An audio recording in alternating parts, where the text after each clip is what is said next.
parte del tópico del género. Esta conferencia tradicional es el fruto de importantes reuniones, conversaciones, discursos y gigantes debates que se han venido desarrollando a lo largo de nuestras reuniones semanales. Y también ha sido gracias al apoyo hombro que trajeron todos los miembros del círculo para que todo este evento sea posible. Asimismo, quisiera agradecer de manera especial el apoyo del PROSAC y de la Facultad de Ciencias de la Comunicación que nos facilitaron los permisos y los recursos necesarios para que se lleve a cabo este evento. La idea de esta definición es que poder dejar ciertos elementos básicos para que puedan entender a las demás ponencias. Y por ello yo no voy a utilizar bebés, sino todo lo contrario, voy a tratar de manifestarles la misma dinámica del círculo, que es las clases de una manera genuino, lúcida, lúdica. Tenemos más música aquí, sí, yo voy a empezar más. Festival de música criolla, pero no solamente música, también hay comida. Ok, todos saben que el tema de género está marcado en una relación de filosofía política. La filosofía política nace en Grecia, nace de la relación de Sócrates con la polis. Mientras se preparan. Okay. Y la relación del filósofo con la polis nace filos y la polis, filosofía política. ¿Cuál es la consecuencia clara de lo que le pasa a Sócrates en la filosofía griega? Termina siendo asesinado por la polis. Este asesinato hacia Sócrates demuestra la tensión que hay entre la masa y la individualidad, digamos así, entre lo común y la autenticidad. Y esto tiene una importancia general, porque si la idea es que la filosofía pueda dirigir un poco a la sociedad, la filosofía tiene que tener una actitud crítica hacia la sociedad. Entonces lo que voy a tratar de explicarles hoy día es qué tipo de relaciones críticas hay entre la filosofía y la polis. Hasta ahora voy a tratar de explicarles, primero, una crítica que es la crítica de la invención, la crítica de la revelación y la crítica de la interpretación.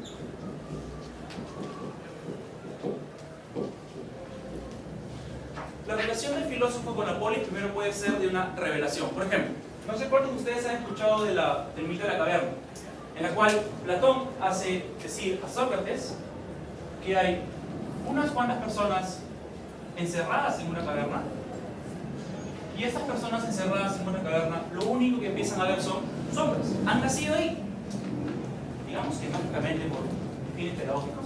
Una de esas personas sale, observa los objetos reales a los cuales hacían referencia esas imágenes, esas sombras, y termina entendiendo que las sombras no eran más que reflejos de una realidad superior. Para decir que una caverna siempre está dentro, es decir, tiene que trascender. Esa trascendencia lo lleva a esta persona que ha salido a poder regresar y a sus congéneres a tratar de ayudar. Tratar de mostrarles que las cosas que están viendo no son más que copias. Esto es una crítica de la revelación.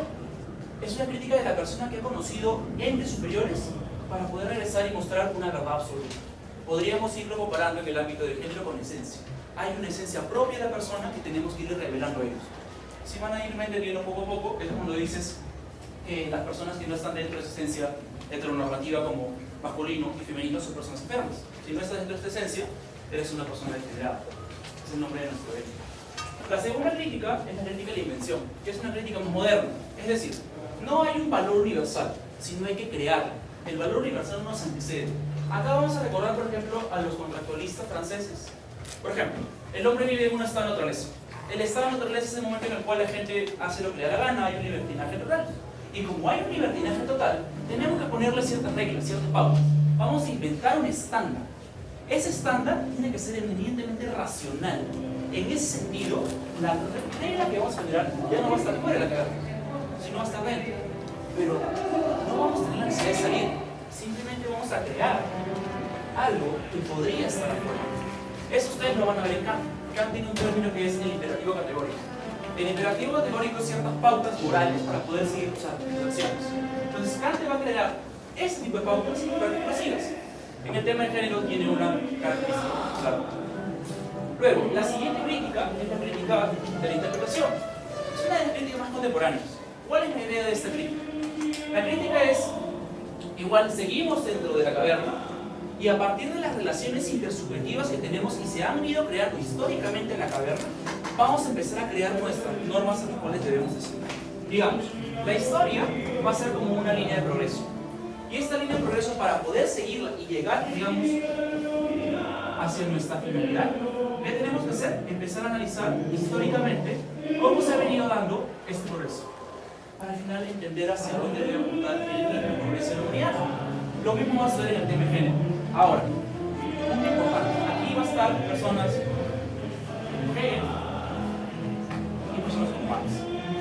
Todos van a entender Marx, aquí apunta hacia la finalidad y todo el progreso de la humanidad hacia una sociedad comunista, viendo cómo se ha venido dando históricamente la humanidad.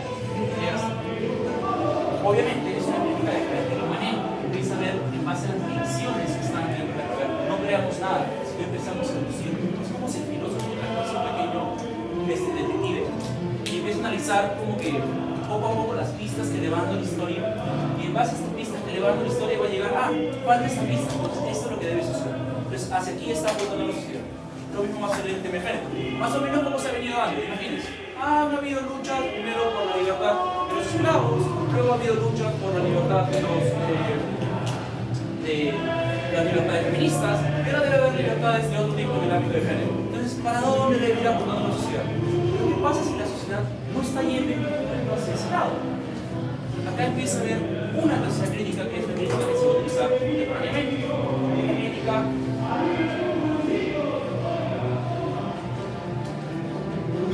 genealógica. ¿Qué significa el término genealogía? Genealogía significa encontrar el verdadero origen. Estoy analizando etimológicamente. El verdadero origen de las cosas. Imagínense que una sociedad se empieza a construir en un ámbito nazi. Es decir, las relaciones intersubjetivas dentro de la caverna van a tener, obviamente, una crítica a los judíos, un maltrato a los judíos. Y si seguimos nuestras críticas anteriores, o bien por medio de la reflexión, por medio de la invención o por medio de la interpretación, vamos a entender que dentro de la caverna debemos seguir eso, porque eso es lo que la sociedad nos está dando. ¿Qué diría una crítica genealógica? Empezamos a analizar mucho más, empezamos a analizar los verdaderos orígenes, en base a qué se están dando estas críticas o estas interpretaciones subjetivas dentro de la caverna. Y vamos a entender que obviamente un nazismo no podría fundamentarse si seguimos solamente estas críticas. Esta crítica es típica de un filósofo del siglo XIX, se llama Friedrich Nietzsche. Y luego es seguidor, lo siguen todos los filósofos franceses de la primera mitad del siglo XX, específicamente Bourdieu. Él no prefiere utilizar el término genealogía, sino prefiere utilizar el término arqueología. ¿Y a qué refiere el término arqueología? Y eso es muy importante porque esto va a representar todo los debates que se van a ver más adelante. Arqueología. ¿Qué hace un arqueólogo? Empieza a analizar las capas de las tierras para poder ver más o menos cómo se han ido dando los movimientos históricos. Si en un momento Chavín ha tenido un suceso, empieza a analizar en la primera capa que ha habido destrucción de una ciudad. Y digo, no, entonces las relaciones sociales de esta sociedad van a darse bien mediante la guerra. Entonces, no, porque eso solamente sería seguir una crítica reconstructiva, una crítica de la interpretación. Voy a la siguiente capa, como un arqueólogo. Empiezo a buscar el verdadero origen. Y entiendo que ha habido dos sociedades juntas que en algún momento han tenido una batalla. Eso es arqueología. Y eso es lo que más que todo va a buscarse en el tema del género contemporáneamente. Y eso ustedes lo van a ver en autores contemporáneos como Judith Butler, Dietrich Preciado, Foucault, otros filósofos como Agamben o de cualquier tipo. Más o menos hacia dónde apunta esto. Que las relaciones intersubjetivas dentro de la sociedad en relación al género, lo único que ha partido es de una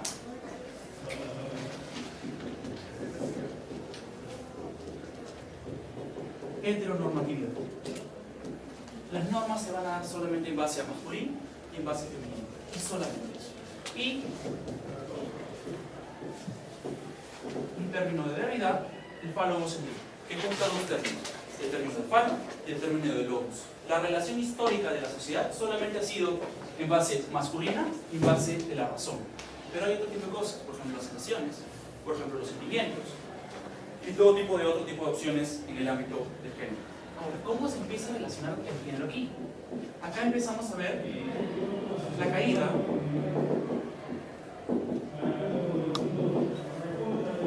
de la metafísica de la sustancia. Es decir, la metafísica de la sustancia es la filosofía que ha venido dándose en el momento en el que se crea una esencia de la persona, y esa esencia de la persona es la esencia que se debe de seguir. Es decir, la persona nace con una esencia y luego vienen sus actos. A partir de esa esencia nacen sus decisiones. Los filósofos que son contemporáneos y que nacen de una crítica genealógica o arqueológica, lo que quieren decir es todo lo contrario. Lo que quieren es recurrir a un término como es el performance. ¿Qué es la performance? La performance tiene una característica. No sé cuántos de ustedes conocen el término metáfora. La metáfora es un contraste. La metáfora es agarrar dos objetos más o menos parecidos y empezar a cambiarlos. Si yo digo, tus cabellos son de oro, no es que tus cabellos realmente sean de oro. Lo que te estoy diciendo es que tus cabellos son parecidos. La performance tiene todo lo contrario. Lo que se llama la metonimia. Acá no vamos a hacer dos objetos y vamos a relacionar. Acá vamos a hacer un objeto por su nombre y vamos a cambiar ese objeto con otro nombre. Si ustedes me dicen, por ejemplo, no tengo palpa, ¿qué están queriendo decir que no tengo palpa? Lo que están diciendo es que no tengo trabajo, no tengo dinero. Pero tú me estás diciendo técnicamente no tengo pan. Porque si tú dices que no tengo pan, en ese momento podrías ir a comprar y comprar. Lo que está detrás de eso es cambiar el nombre de nombre pan por nombre trabajo. Es un juego retórico de la estética para decir otro nombre. Eso pasa en performance. El cuerpo es lo que se va a presentar. Pero lo que quiere decir realmente va más allá de eso. Por ejemplo, en un performance, un cuerpo es un cuerpo, un cuerpo es un baile, un cuerpo es un pez, un cuerpo es una danza, un cuerpo es un movimiento. Todo ese tipo de características son características metonímicas. Y ese tipo de relaciones artísticas se necesitan en el género. El género no va a ser la construcción del cuerpo, sino va a ser la construcción de la performance. Ya vienen conceptos de performatividad que utilizan personas como Butler o Bernie Preciado, pero con distintas características. Espero que les haya sido de bastante ayuda para poder interpretar un poco las ponencias que luego vienen. Gracias.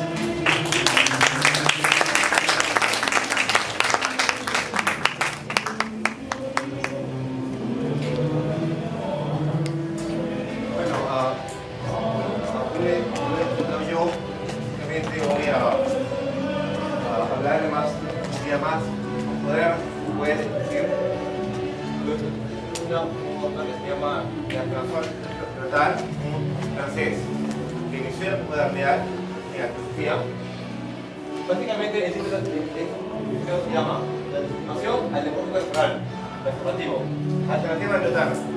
Aunque realmente pudiéramos llamarlo, digamos, o pudiera llamarlo yo, tomando alternativa por Lyotard. Pero digamos, no en el sentido en el que yo voy a explicar tal cual fue, sino que voy a utilizar dos conceptos para que en base a esto trabajar una alternativa. Una alternativa.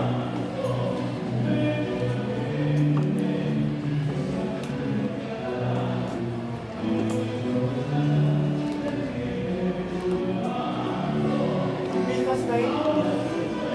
Bueno, antes de darle a Lyotard el concepto de continuidad, voy a pegar algunos de los periodos para que vos que tengan en la cabeza que se estén quedando como hilos para que terminen atando todo al final. Lo había dicho en el famoso libro Simplificaciones Filosóficas. El lenguaje está compuesto por varios tipos de lenguaje. El lenguaje no tiene esencia. Entonces, esto lo dice en varios parágrafos de Simplificaciones Filosóficas. También lo dice cuál es la forma del lenguaje. Simplificaciones Filosóficas 1 de 26. Después de que no sube porque verdaderamente es mucho más amplio. Otro autor al cual más o menos le tengan como un concepto en el aire es Foucault. Foucault nos dice que la sexualidad es construido de más cuerpo. Esto lo dice en Historia de la Sexualidad. son cuestiones que no quiero que tengan para que vayan pasando al final. Ahora voy a hablar, antes de hablar la alternativa, es intimidad. Es una palabra como que uno dice, claro, se tiene que ver con ley y algo, pero es justamente con la realidad.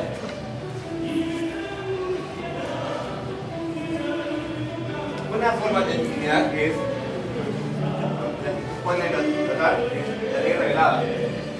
Una ley que es completamente a priori. Viene antes, o sea, no para a nosotros viene dado de configuración. Es básicamente un Dios o un profeta que escribe sobre un libro o una escritura, digamos, y en donde hay un intérprete o autoridad que interpreta esto, que designa a los sujetos cómo deben actuar. Por caso, digo, Dios o profeta es lo que Buda era un profeta. Es justamente, pero eso tiene una ventaja, que el texto, el libro, puede interpretar. El libro puede sufrir interpretaciones, porque está bajo una autoridad que interpreta.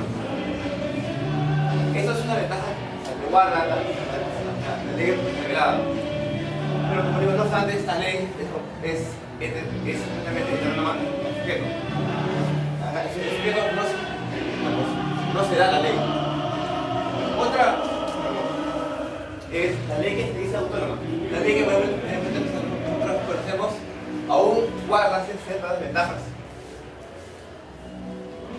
Aunque es, digamos, los sujetos quienes a través del consenso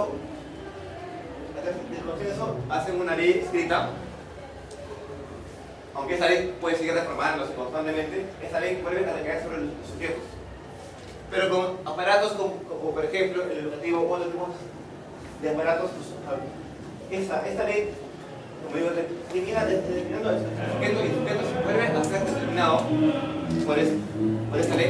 Aunque hay una autonomía en este desplegarse del sujeto hacia la ley, pero sigue estando constreñido antes de la misma ley. Y es justamente cuando se encuentra la ventaja de la desplegarse, pero eso es un problema con respecto a la ley que se dice. La autonomía queda constreñida ante esos cambios que son de lo más inmediatos que la ley revelada. Pero cosas como, por ejemplo, que ya se tienen en la sociedad, se filtran. Y eso justamente es lo que puede explicar. Comenzar el sistema educativo ha cambiado muy poco. Otra es la ley de Zapaz, o ley de la tribu. Es el sujeto, o los sujetos, repiten una misma estructura en el cuerpo. Ahí hay lugar en de patrones que solamente en libros, como la otra universidad, este escrito pasa sobre el cuerpo. La ley tiene tu cuerpo, ya en esa tribu de tu vida. Básicamente es todos los sujetos para que la tribu no se quiebre, tienen que mantener una suerte de rituales en los cuales los cuerpos que no son totales, no son cuerpos puros, ellos tienen que escribir esta ley para que el cuerpo no se subleve a la tribu. Y es justamente en esta actividad que esta actividad que tiene el cuerpo de sublevarse, de través del placer, poder plantear alternativas que rompan a la tribu. Eso es peligroso para la tribu. Por eso que otras tribus africanas, por ejemplo, da el caso de la ablación del clítoris o castración del clítoris, en el cual a las mujeres, como son también identificadas como el objeto de placer, se les denomina castración del clítoris. En otras comunidades solamente usan, se pintan, y también los hombres, por ejemplo, tienen en las tribus que pintarse, decorarse. Todos, bueno, esos básicamente con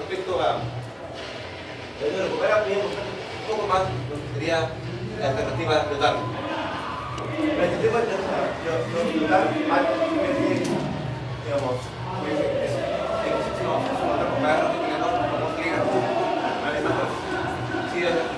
moderna, tenemos una modernidad de diferencia, la modernidad explicada para los niños. Pero básicamente, esto toma ciertas cosas de las distintas leyes, pero lo que pretende, digamos, como tal, es hacer que el sujeto se empodere a sí mismo, que el sujeto tenga el poder, digamos, de autodesignarse a sí mismo la ley como tal. Y él es una frase muy importante que no les va a explicar. Es el siguiente: hablar de la modernidad, una de las partes definitivas opuestas. Me limito a indicar la dirección anticolonizante, según creo, debemos elaborar la práctica del mundo moral. Eso es la manera explicada para los niños. Un texto que justamente, digamos, esto es, ya no vamos a hablar de unos otros, como unos modernos, y de nosotros vamos a bueno, un proyecto de razón, dígase el proyecto de necesidad, el proyecto, o sea, el objetivo relativo que se autoestima a sí misma, o que se cierra a sí misma. Que abarca nosotros un tercero. El tercero queda completamente excluido. Justamente lo que dice hay que plantear sujetos yo.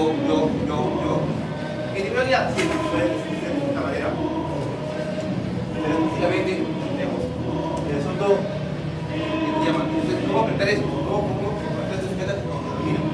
A través de un lenguaje que está normativo. El lenguaje que recuerda es el cuerpo. Entonces, tiene que ser el sujeto mismo que se inscriba en sí mismo, así como en la tribu, inscriba a sí mismo, digamos, la ley. Es justamente este cuerpo que, digamos, que es, o sea, que no dice nada, porque el cuerpo como tal, digamos, no dice nada, sino es el cuerpo a través de lo que se escribe. Y eso es la responsabilidad. O sea, es escribirnos a nosotros mismos y escribirnos es escribirnos. Un buen ejemplo, aunque un poco duro, es también mismo la cuota, que es el ejemplo, digamos, nosotros podemos ser productos, digamos, podemos ser productos. Entonces nosotros hay que saber cómo vendernos en la sociedad. No obstante, digamos, el mismo dice que la sociedad del mercado igual sigue teniendo ciertas excepciones, pero ya lo intentan en buenos proyectos. Pero justamente es eso, es el cuerpo en su desarrollo. Todos ahorita estamos conformados con que no nos creamos así, porque de verdad, o sea, ya digamos, tampoco vamos a escapar el lenguaje, tampoco vamos a escapar a la compatibilidad, pero solamente que ya podemos transformarnos como antes, que ya, como la ley de la compatibilidad no será nada ya. O sea, ya como tenemos que comportarnos, como tenemos que estar, no será nada. Y la otra era la compatibilidad, pero igual no será nada. Y la otra es, digamos, esto ya viene como si nos vamos a demostrar una ley. Ahora es básicamente agarras algo, nos transformamos, la ley, pero ahora vamos ya no transformando, nos vamos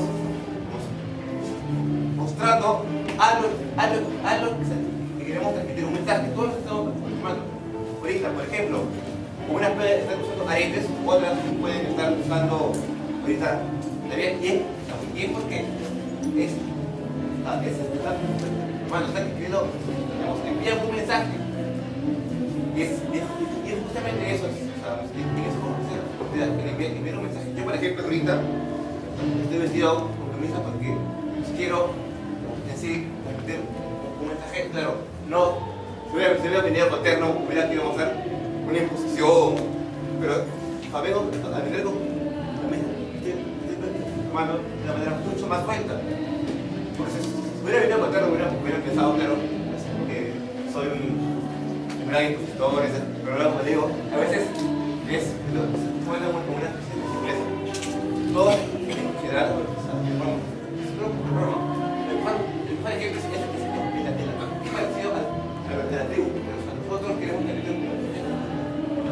tatuaje. El tatuaje, a veces uno se tatúa una santa, presos, se tatúan a veces a Santa Colonia. Están mostrando algo, están queriendo decirnos algo.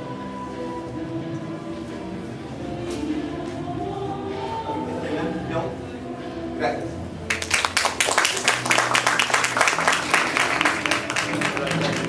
Ahora tenemos a la tercera mesa, las terceras instituciones, que van a hacer un pequeño debate. La idea, como lo dijo Hilo, es dar una concepción de género desde la parte estética, por la de la sociología, y digamos la parte política, la parte de género.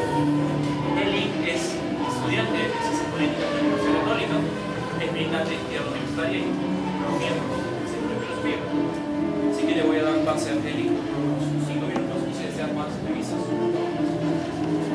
Bueno, gracias por la presentación, Carlos, y muchas gracias a todos ustedes por estar presentes hoy aquí. Es muy importante para mí y también para el Círculo Internacional.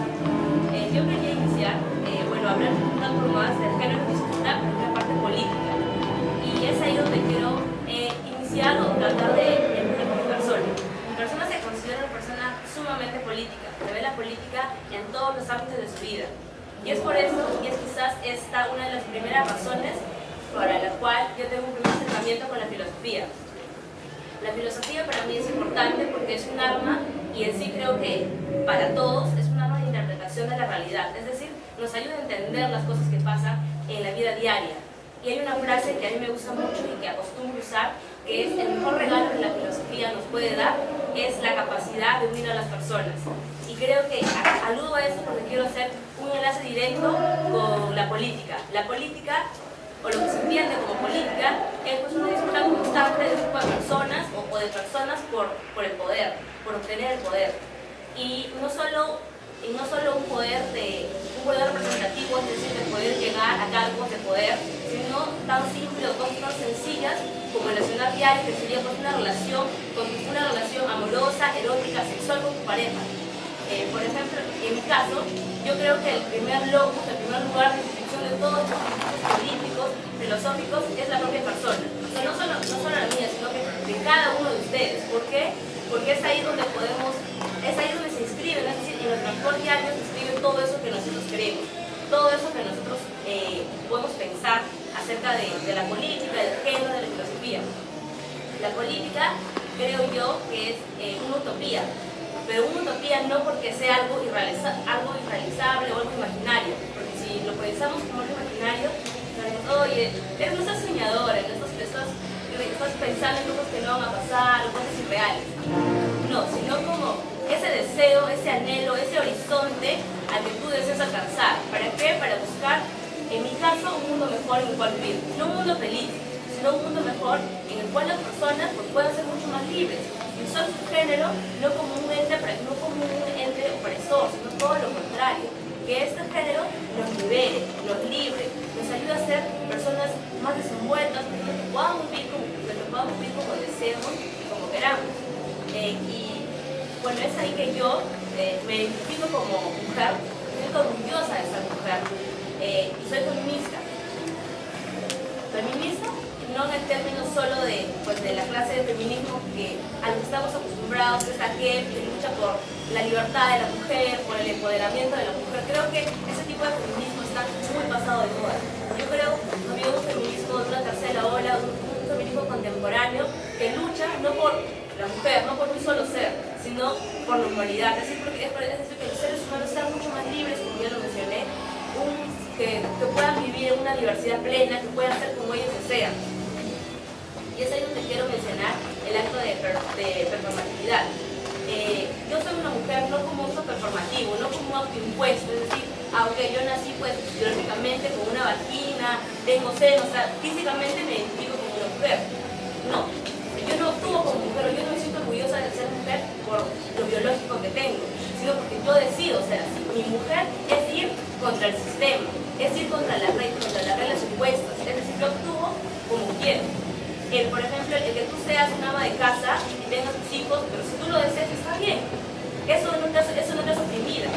Y también si pensamos en una mujer autónoma, pues que trabaja, que trabaja y es económicamente independiente, nosotros podemos decir: oye, esa mujer es súper independiente, ¿no? Pero si nos quizás esa mujer que supuestamente es independiente vive regida bajo reglas de conducta que la sociedad le impone, que tiene que ser educada, que tiene que seguir un estilo mariano, virgen, sensible, es lo que nos vende, es lo que nos dicen. O sea, la mujer no solo vive oprimida, también el hombre, porque al hombre le piden un cierto límite de masculinidad. Es decir, tú como hombre tienes que ser violento, tienes que ser fuerte, no puedes mostrar tus sentimientos, no puedes mostrar debilidades, no puedes mostrar miedo, tienes que tener poder, tienes que dominar. La mujer tienes que ser virgen, no puedes actuar de tal manera porque eres una puta, tienes que ser santa, tienes que vestir de tal manera. Es decir, nos ponen muchas fallas. Esto de la heteronormatividad, que lo voy a explicar más adelante, nos obliga a actuar de tal o tal manera, nos segrega. O sea, y si no somos o si no nos comportamos como la sociedad quiere que nos comportemos, o como lo culturalmente, o socialmente, políticamente está dicho, pues vamos a ser rechazados, vamos a ser segregados y no vamos a poder quizás gozar de los mismos derechos que una persona a la cual consideramos normal podría gozar. Y justamente esa es la idea, ¿no? De que el género sea fuerte y liberador desde mi punto de vista. Bueno, eso es todo. Ahora viene un poco la propuesta de la estética de Estefanía. Ella es estudiante de pintura en la Universidad Católica, es estudio de filosofía en la Universidad Antonio Rodríguez Montoya y es también un nuevo miembro del Círculo de Filosofía.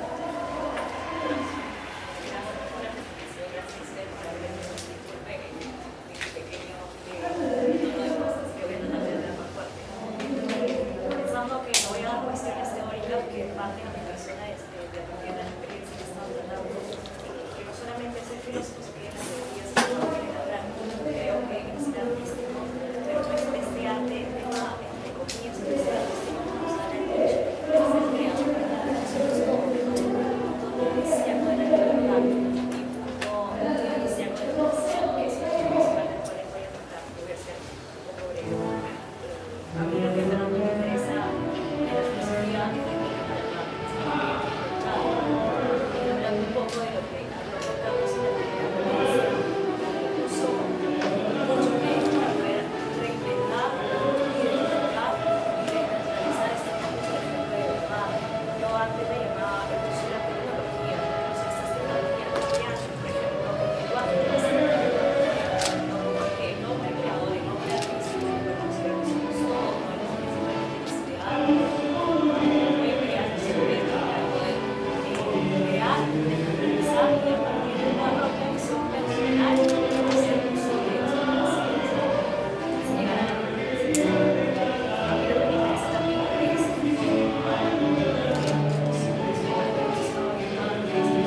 democrático, al orden jurídico y de la libertad.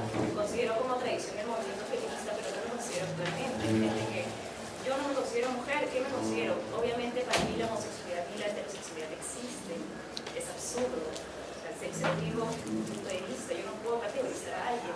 Yo no me categorizo homosexual ni heterosexual para nada. No sé qué soy, pero igual puede pasar a alguien, una mujer o un hombre, que lo puede atraer, que es lo más normal del mundo. O sea, ¿dónde estamos si podemos creer que el homosexual se va a interferir en el heterosexual, o el heterosexual al homosexual? ¿Qué es la feminidad? O sea, ¿por qué a las mujeres se les va el orgullo de ser mujer? Yo no tengo algo en contra de los hombres, yo no me considero más femenina ni masculina, en realidad soy gente parte. Voy a hablar un poco de los temas que he estado viendo, más o menos de género. Judith Butler es una de las que nombraste, y Beatriz Preciado, que habla mucho más contemporánea. Bueno, creo en la teoría queer, no sé si ustedes lo han escuchado, que es este grupo subalterno anormal que es homosexual, bisexual, mujer y hombre, la cual yo también me considero. No sabemos qué somos, ¿no? Y a partir de este rechazo, estos enfermos que eran considerados como seres patológicos en los años 80, pero estos seres patológicos llevados a jurisdicciones médicas, ¿no? Que eran, para que tienes la vagina, para que tienes el pene, se puede producir una erección, ¿no? Yo creo que como una vagina, pero es una vagina me dice que se puede producir. Entonces, estos seres anormales, subyectos, subalternos, demasiada variedad de todo, esta función no hay cualquier modo para daño, entonces, gente defensa por eso. Nada, o sea, mi posición filosófica parte de que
Entonces, esto nos lleva a pensar, o me lleva a citar de alguna manera a Simone de Beauvoir, que dice que una mujer no nace, se hace.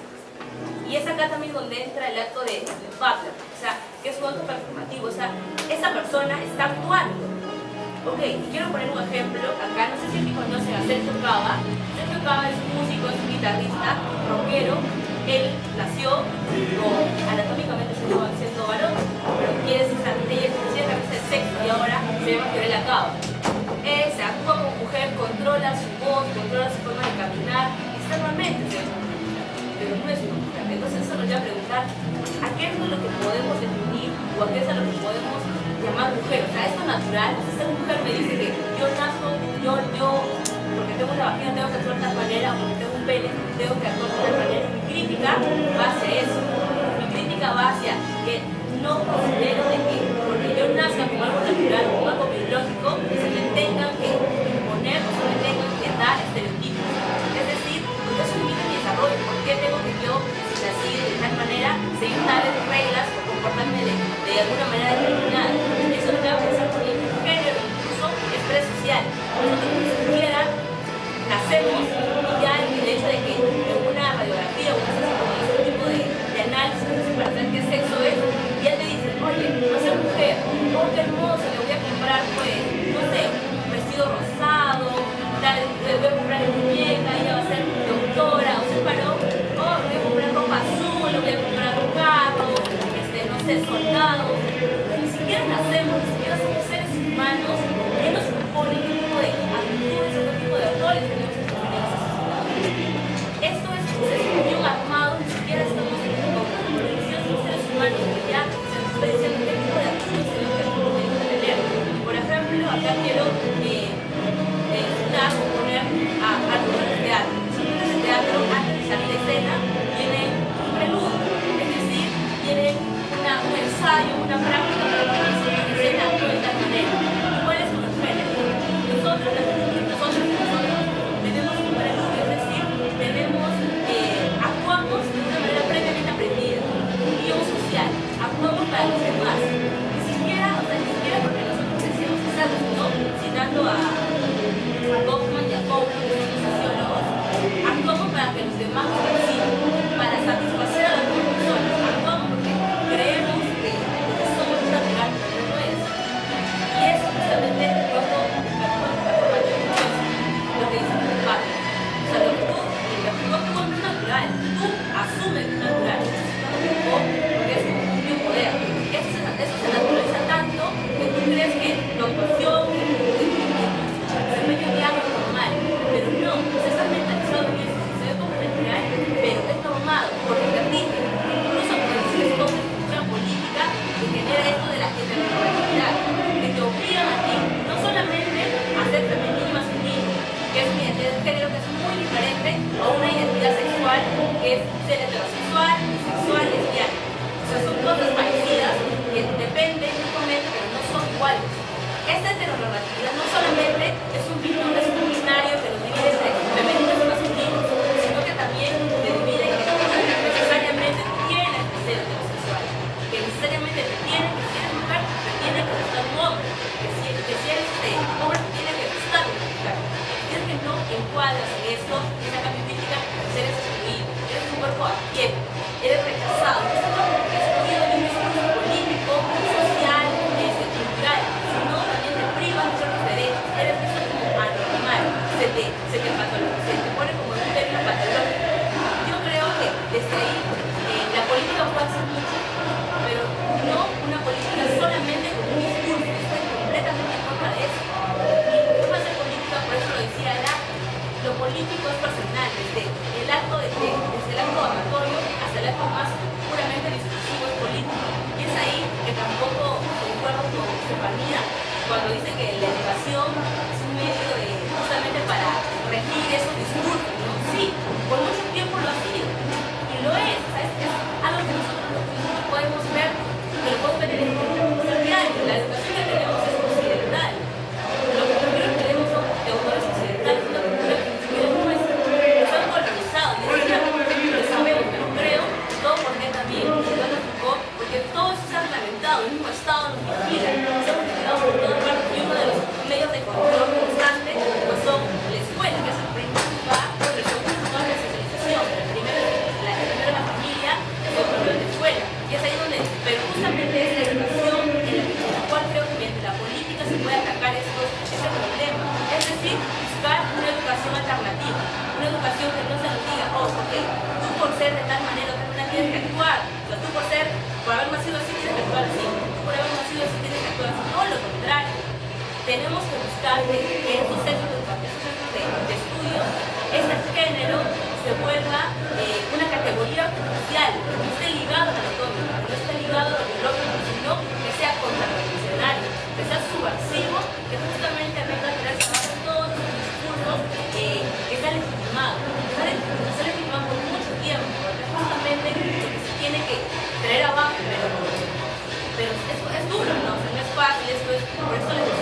que podamos elegir, que podamos elegir quiénes y cómo queremos ser.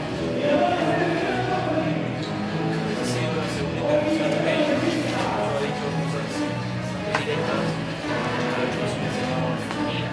Tal vez ella podría incluso traer a la atención de la perspectiva más estética. Hablar de un revolucionario, también preocupado por su sociedad, por su educación, por todo. Pues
de tradición, yo estoy de acuerdo con eso.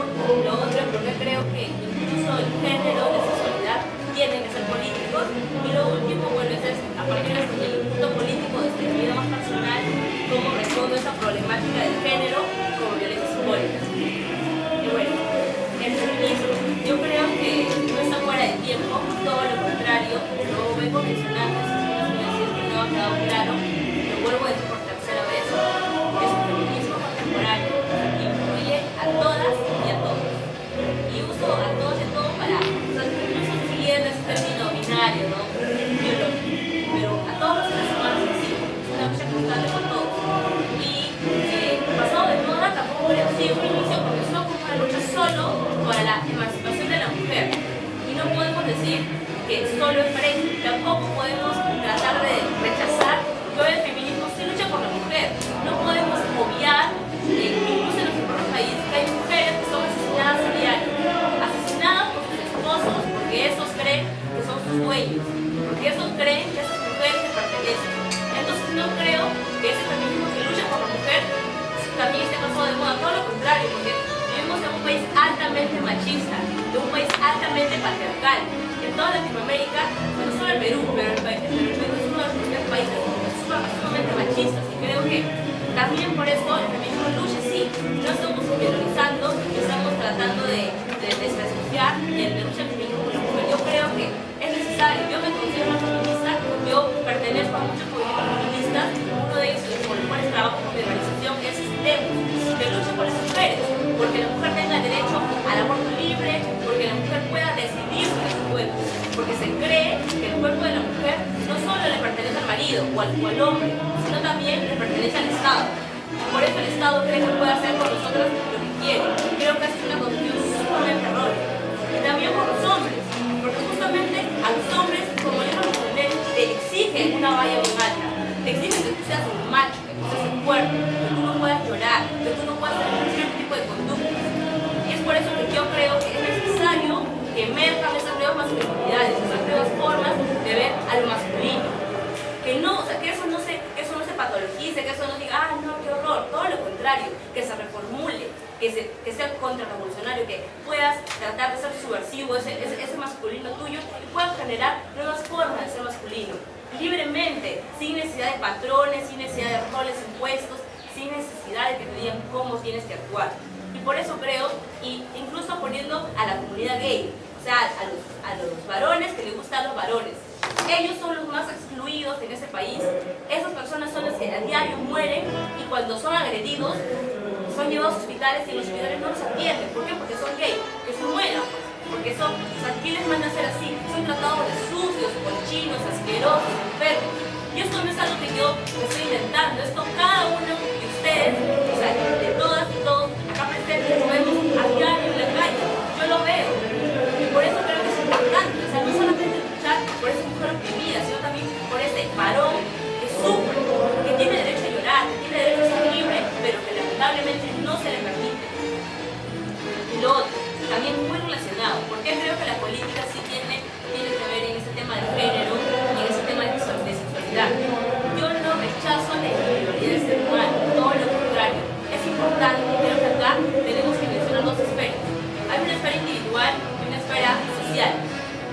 Y esas no están desligadas, porque el ser humano como individual tiene características propias, su género, su sexualidad, personalidad, diferentes esferas.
antes de que se cree la política, nosotros estamos en un estado natural donde podíamos ser asesinados en cualquier momento.